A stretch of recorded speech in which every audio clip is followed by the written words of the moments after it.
ก็ได้ข้ายอมแล้วงานขอข้าวมาจำก่อนสัก10 แต้มผลงานนะขอรับถ้าได้เรื่องยังไง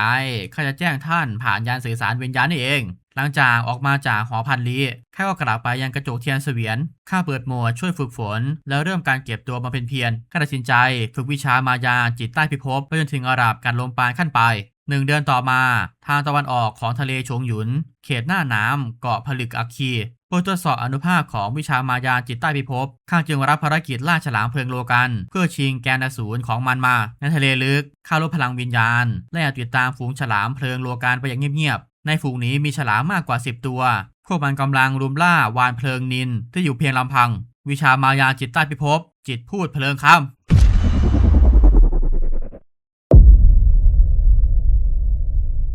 สัตว์ทะเลส่วนใหญ่พวกนี้มีระดับตบะเทียบเท่ากับขั้นการโลบันหลังจากถูกโจมตีทางจิตด้วยจิตพูดเพลิงคำพวกมันก็เหมือนลูกแกะที่รอวันเชือดโดยไม่มีกำลังขัดขืนแม้แต่น้อยอนุภาพของจิตพูดเพลิงคำช่างน่าทึ่งจริงๆฮะ